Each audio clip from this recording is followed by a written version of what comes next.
Hello. Welcome to the Bore You to Sleep podcast. The podcast that will hopefully help you get to sleep.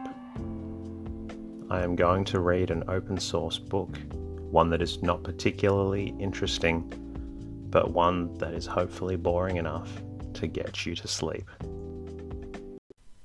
Tonight's reading comes from The History of the Decline and Fall of the Roman Empire. Originally written in 1782 by Edward Gibbon Esquire, this book ended up comprising 6 volumes and is considered a classic of historical literature.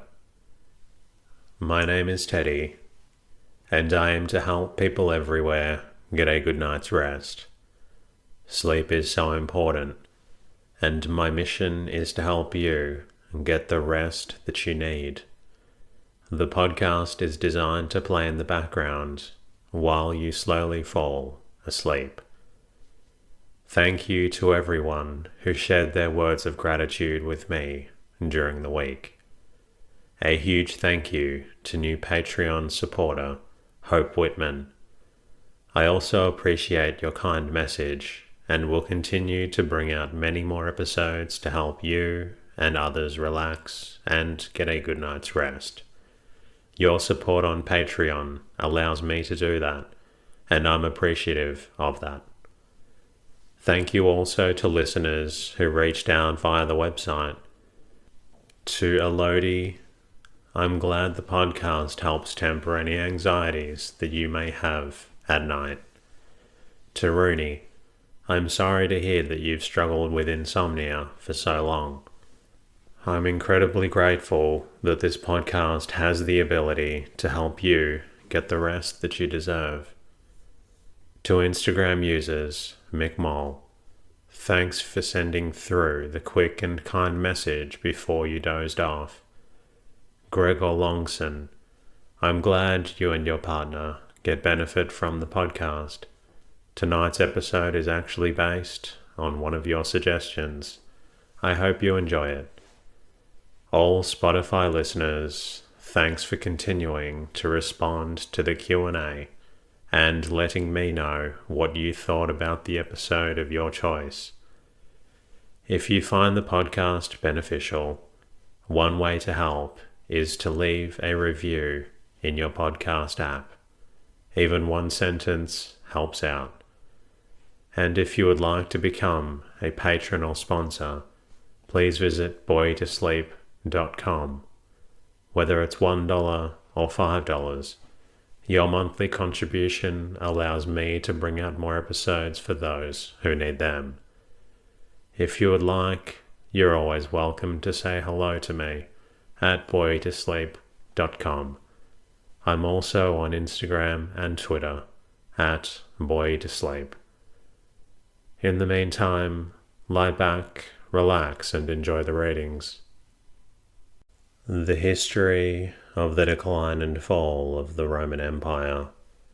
Edward Gibbon Esquire. Originally written in 1782 and revised and published in 1845. Preface of the author. It is not my intention to detain the reader by expatiating on the variety or the importance of the subject, which I have undertaken to treat, since the merit of the choice would serve to render the weakness of the execution still more apparent and still less excusable. But as I have presumed to lay before the public a first volume, only one of the history of the decline and fall of the Roman Empire, it will perhaps be expected that I should explain in a few words the nature and limits of my general plan.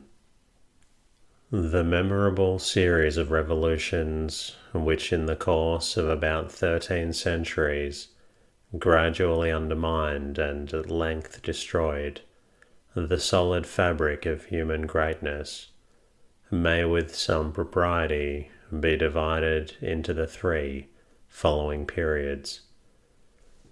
1. The first of these periods may be traced from the age of Trajan and the Antonines, when the Roman monarchy, having attained its full strength and maturity, began to verge towards its decline, and will extend to the subversion of the Western Empire by the barbarians of Germany and Scythia, the rude ancestors of the most polished nations of modern Europe. This extraordinary revolution, which subjected Rome to the power of a Gothic conqueror, was completed about the beginning of the 6th century. The second period of the decline and fall of Rome may be supposed to commence with the reign of Justinian, who by his laws as well as by his victories restored a transient splendor to the Eastern Empire. It will comprehend the invasion of Italy by the Lombards, the conquest of the Asiatic and African provinces by the Arabs, who embraced the religion of Mahomet, the revolt of the Roman people against the feeble princes of Constantinople, and the elevation of Charlemagne, who in the year 800 established the Second, or German Empire of the West. The last and longest of these periods includes about 6 centuries and a half, from the revival of the Western Empire till the taking of Constantinople by the Turks, and the extinction of a degenerate race of princes who continued to assume the titles of Caesar and Augustus after their dominions were contracted to the limits of a single city, in which the language as well as manners of the ancient Romans had been long since forgotten. The writer who should undertake to relate the events of this period would find himself obliged to enter into the general history of the Crusades, as far as they contributed to the ruin of the Greek Empire, and he would scarcely be able to restrain his curiosity from making some inquiry into the state of the city of Rome during the darkness and confusion of the Middle Ages. As I have ventured, perhaps too hastily, to commit to the press a work which in every sense of the word deserves to be the epithet of imperfect, I consider myself as contracting an engagement to finish, most probably in a second volume, to the first of these memorable periods, and to deliver to the public the complete history of the decline and fall of Rome, from the age of the Antonines to the subversion of the Western Empire. With regard to the subsequent periods, though I may entertain some hopes, I dare not presume to give any assurances. The execution of the extensive plan which I have described would connect the ancient and modern history of the world, but it would require many years of health, of leisure, and of perseverance. Chapter 1. The Extent of the Empire in the Age of the Antonines. Part 1. In the 2nd century of the Christian era, the Empire of Rome comprehended the fairest part of the earth, and the most civilized portion of mankind. The frontiers of that extensive monarchy were guarded by ancient renown and disciplined valor. The gentle but powerful influence of laws and manners had gradually cemented the union of the provinces. Their peaceful inhabitants enjoyed and abused the advantages of wealth and luxury. The image of a free constitution was preserved with decent reverence. The Roman Senate appeared to possess the sovereign authority and devolved on the emperors all the executive powers of government. During a happy period of more than 80 years, the public administration was conducted by the virtue and abilities of Nerva, Trajan, and Hadrian, and the two Antonines. It is the design of this and of the two succeeding chapters to describe the prosperous condition of their empire, and afterwards, from the death of Marcus Antoninus, to deduce the most important circumstances of its decline and fall, a revolution which will ever be remembered and is still felt by the nations of the earth. The principal conquests of the Romans were achieved under the Republic, and the emperors for the most part were satisfied with preserving those dominions which had been acquired by the policy of the Senate. The active emulations of the consuls, and the martial enthusiasm of the people. The 7 first centuries were filled with a rapid succession of triumphs, which it was reserved for Augustus to relinquish the ambitious design of subduing the whole earth, and to introduce a spirit of moderation into the public councils. Inclined by peace to his temper and situation, it was easy for him to discover that Rome, in her present exalted situation, had much less to hope than to fear from the chance of arms, and that, in the prosecution of remote wars, the undertaking became every day more difficult, the event more doubtful, and the possession more precarious and less beneficial. The experience of Augustus added weight to these salutary reflections, and effectually convinced him that, by the prudent vigour of his counsels, it would be easy to secure every concession which the safety or the dignity of Rome might require from the most formidable barbarians, instead of exposing his person and his legions to the arrows of the Parthians. He obtained by an honourable treaty the restitution of the standards and prisoners which had been taken in the defeat of Crassus. His generals, in the early part of his reign, attempted the reduction of Ethiopia and Arabia Felix. They marched near 1,000 miles to the south of the tropic, but the heat of the climate soon repelled the invaders, and protected the unwarlike natives of those sequestered regions.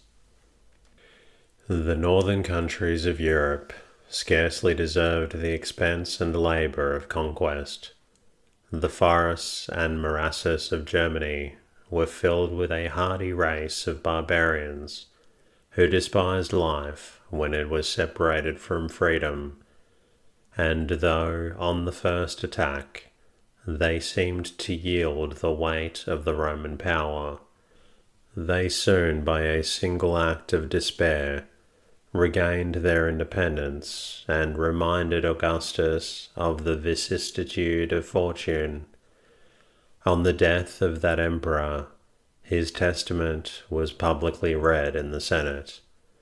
He bequeathed, as a valuable legacy to his successors, the advice of confining the empire within those limits which nature seemed to have placed at its permanent bulwarks and boundaries. On the west, the Atlantic Ocean, the Rhine and Danube on the north, the Euphrates on the east, and towards the south, the sandy deserts of Arabia and Africa.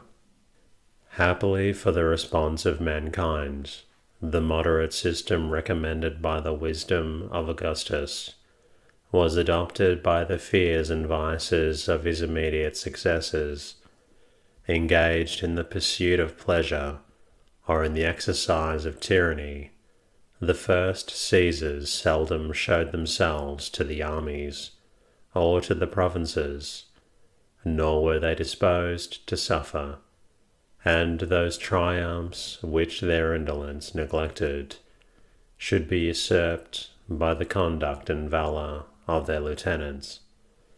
The military fame of a subject was considered as an insolent invasion of the imperial prerogative, and it became the duty, as well as interest, of every Roman general to guard the frontiers entrusted to his care, without aspiring to conquests which might have proved no less fatal to himself than to the vanquished barbarians. The only accession which the Roman Empire received during the first century of the Christian era was the province of Britain. In this single instance, the successors of Caesar and Augustus were persuaded to follow the example of the former, rather than the precept of the latter. The proximity of its situation to the coast of Gaul seemed to invite their arms. The pleasing though doubtful intelligence of a pearl fishery attracted their avarice, and as Britain was viewed in the light of a distinct and insulated world, the conquest scarcely formed any exception to the general system of continental measures. After a war of about 40 years, undertaken by the most stupid, maintained by the most dissolute, and terminated by the most timid of all the emperors, the far greater part of the island submitted to the Roman yoke. The various tribes of Britain possessed valour without conduct, and the love of freedom without the spirit of union. They took up arms with savage fierceness. They laid them down or turned them against each other with wild inconsistency, and while they fought singly, they were successively subdued. Neither the fortitude of Caractacus, nor the despair of Boadicea, nor the fanaticism of the Druids could avert the slavery of their country, or resist the steady progress of the imperial generals, who maintained the national glory when the throne was disgraced by the weakest, or the most vicious of mankind. At the very time when Domitian, confined to his palace, felt the terrors which he inspired, his legions under the command of the virtuous Agricola defeated the collected force of the Caledonians at the foot of the Grampian hills, and his fleets, venturing to explore an unknown and dangerous navigation, displayed the Roman arms round every part of the island. The conquest of Britain was considered as already achieved, and it was the design of Agricola to complete and ensure his success by the easy reduction of Ireland, for which, in his opinion, 1 legion and a few auxiliaries were sufficient. The Western Isle might be improved into a valuable possession, and the Britons would fear their chains with less reluctance if the prospect and example of freedom were on every side removed before their eyes. But the superior merit of Agricola soon occasioned his removal from the government of Britain, and forever disappointed this rational though extensive scheme of conquest. And before his departure, the prudent general had provided for security as well as for dominion. He had observed that the island is almost divided into 2 unequal parts by the opposite gulfs, or as they are now called, the Friths of Scotland. Across the narrow interval of about 40 miles, he had drawn a line of military stations, which was afterwards fortified in the reign of Antonius Pius by a turf rampart erected on foundations of stone. This wall of Antoninus, at a small distance beyond the modern cities of Edinburgh and Glasgow, was fixed as the limit of the Roman province. The native Caledonians preserved, in the northern extremity of the island, their wild independence, for which they were not less indebted to their poverty than to their valour. Their incursions were frequently repelled and chastised, but their country was never subdued. The masters of the fairest and most wealthy climates of the globe turned with contempt from gloomy hills assailed by the winter tempest, from lakes concealed in a blue mist, and from cold and lonely heaths over which the deer of the forest were chased by a troop of naked barbarians. Such was the state of the Roman frontiers, and such the maxims of imperial policy, from the death of Augustus to the accession of Trajan. That virtuous and active prince had received the education of a soldier, and possessed the talents of a general. The peaceful system of his predecessors was interrupted by scenes of war and conquest, and the legions, after a long interval, beheld a military emperor at their head. The first exploits of Trajan were against the Dacians, and most warlike of men, who dwelt beyond the Danube, and who, during the reign of Domitian, had insulted with impunity the majesty of Rome. To the strength and fierceness of barbarians they added a contempt for life, which was derived from a warm persuasion of the immortality and transmigration of the soul. Decebalus, the Dacian king, approved himself a rival not unworthy of Trajan, nor did he despair of his own and the public fortune, till by the confession of his enemies he had exhausted every resource both of valour and policy. This memorable war, with a very short suspension of hostilities, lasted 5 years, and as the emperor could exert, without control, the whole force of the state, it was terminated by an absolute submission of the barbarians. The new province of Dacia, which formed a second exception to the precept of Augustus, was about 1900 miles in circumference. Its natural boundaries were the Dniester, the Tace, and the Tibiscus, the lower Danube, and the Euxine Sea. The vestiges of a military road may still be traced from the banks of the Danube to the neighbourhood of Bender, a place famous in modern history, and the actual frontier of the Turkish and Russian empires. Trajan was ambitious of fame, and as long as mankind shall continue to bestow more liberal applause on their destroyers than on their benefactors, the first of military glory will ever be the vice of the most exalted characters. The praises of Alexander, transmitted by a succession of poets and historians, had kindled a dangerous emulation in the mind of Trajan. Like him, the Roman emperor undertook an expedition against the nations of the East, but he lamented with a sigh that his advanced age scarcely left him any hopes of equalling the renown of the son of Philip.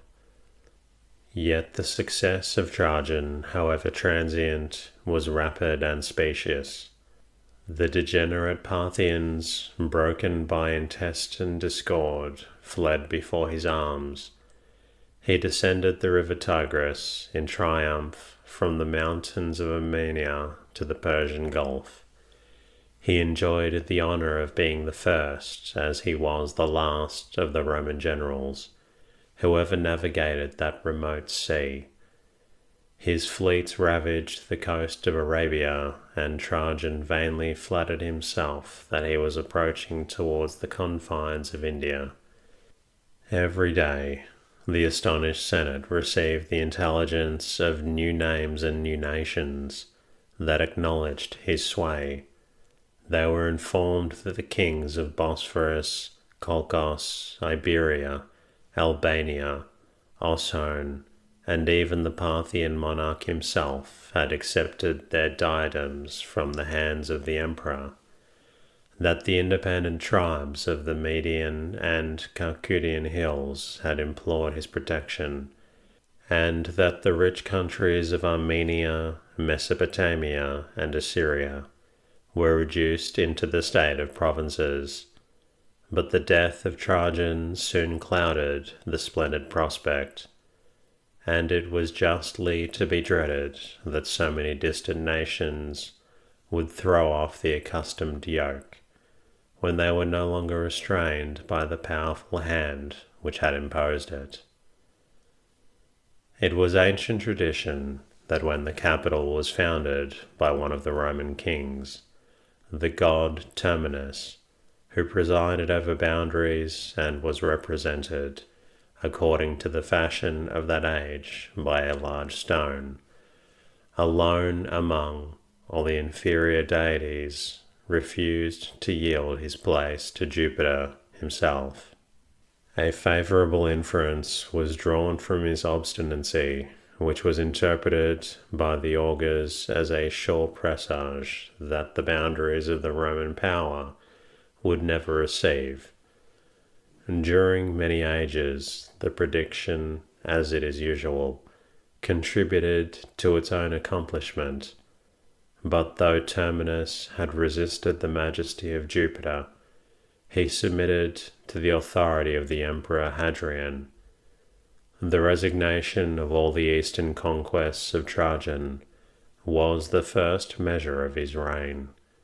He restored to the Parthians the election of an independent sovereign, withdrew the Roman garrisons from the provinces of Armenia, Mesopotamia, and Assyria, and in compliance with the precept of Augustus, once more established the Euphrates as the frontier of the empire.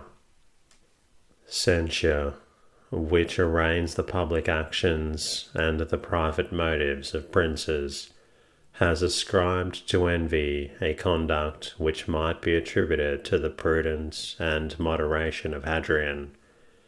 The various character of that emperor, capable by turns of the meanest and the most generous sentiments, may afford some colour to the suspicion. It was, however, scarcely in his power to place the superiority of his predecessor in a more conspicuous light than by thus confessing himself unequal to the task of defending the conquests of Trajan. The martial and ambitious spirit of Trajan formed a very singular contrast with the moderation of his successor. The restless activity of Hadrian was not less remarkable when compared with the gentle response of Antonius Pius. The life of the former was almost a perpetual journey, and he possessed the various talents of the soldier, the statesman, and the scholar. He gratified his curiosity in the discharge of his duty. Careless of the difference of seasons and of climates, he marched on foot and bareheaded over the snows of Caledonia and the sultry plains of the Upper Egypt, nor was there a province of the empire which, in the course of his reign, was not honoured with the presence of the monarch. But the tranquil life of Antonius Pius was spent in the bosom of Italy, and during the 23 years that he directed the public administration, The longest journeys of that amiable prince extended no farther than from his palace in Rome to the retirement of his Lanuvian villa.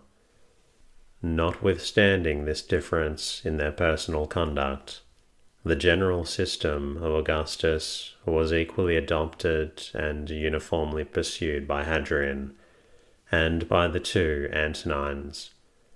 They persisted in the design of maintaining the dignity of the empire without attempting to enlarge its limits. By every honourable expedient they invited the friendship of the barbarians and endeavoured to convince mankind that the Roman power, raised above the temptation of conquest, was actuated only by the love of order and justice. During a long period of 43 years, their virtuous labours were crowned with success, and if we except a few slight hostilities that served to exercise the legions of the frontier, the reigns of Hadrian and Antoninus Pius offer the fair prospect of universal peace. The Roman name was revered among the most remote nations of the earth. The fiercest barbarians frequently submitted their differences to the arbitration of the emperor, and we are informed by a contemporary historian that he had seen ambassadors who were refused the honour which they came to solicit of being admitted into the rank of subjects. The terror of the Roman arms added weight and dignity to the moderation of the emperors. They preserved peace by a constant preparation for war, and while justice regulated their conduct, they announced to the nations of their confines that they were as little disposed to endure as to offer an injury. The military strength, which it had been sufficient for Hadrian and the elder Antoninus to display, was exerted against the Parthians and the Germans by the Emperor Marcus. The hostilities of the barbarians provoked the resentment of that philosophic monarch, and in the prosecution of a just defence, Marcus and his generals obtained many signal victories, both on the Euphrates and on the Danube, the military establishment of the Roman Empire, which thus assured either its tranquillity or success, will now become the proper and important object of our attention. In the purer ages of the Commonwealth, the use of arms was reserved for those ranks of citizens who had the country to love, a property to defend, and some share in enacting those laws which it was their interest as well as duty to maintain. But in proportion as the public freedom was lost in extent of conquest, war was gradually improved into an art, and degraded into a trade. The legions themselves, even at the time they were recruited in the most distant provinces, were supposed to consist of Roman citizens. That distinction was generally considered either as a legal qualification or as a proper recompense for the soldier, but a more serious regard was paid to the essential merit of age, strength, and military stature. In all levies, a just preference was given to the climates of the north over those of the south. The race of men born to the exercise of arms was sought for in the country rather than in cities, and it was very reasonably presumed that the hardy occupations of smiths, carpenters, and huntsmen would supply more vigour and resolution than the sedentary trades which are employed in the service of luxury. After every qualification of property had been laid aside, the armies of the Roman emperors were still commanded, for the most part, by officers of liberal birth and education, But the common soldiers, like the mercenary troops of modern Europe, were drawn from the meanest and very frequently from the most profligate of mankind. That public virtue which among the ancients was denominated patriotism is derived from a strong sense of our own interest in the preservation and prosperity of the free government of which we are members. Such a sentiment, which had rendered the legions of the Republic almost invincible, could make but a very feeble impression on the mercenary servants of the despotic prince, and it became necessary to supply that defect by other motives of a different but not less forcible nature, honour and religion. The peasant or mechanic, imbibed by the useful prejudice that he was advanced to the more dignified profession of arms, in which his rank and reputation would depend on his own valour, and that, although the prowess of a private soldier must often escape the notice of fame, his own behaviour might sometimes confer glory or disgrace on the company, the legion, or even the army to those whose honours he was with associated. And that concludes tonight's readings. I hope you've enjoyed listening to this story, but I also hope that you're feeling a little drowsy. If you're not quite tired yet, please feel free to listen to another episode of the Boy to Sleep podcast. Until next time,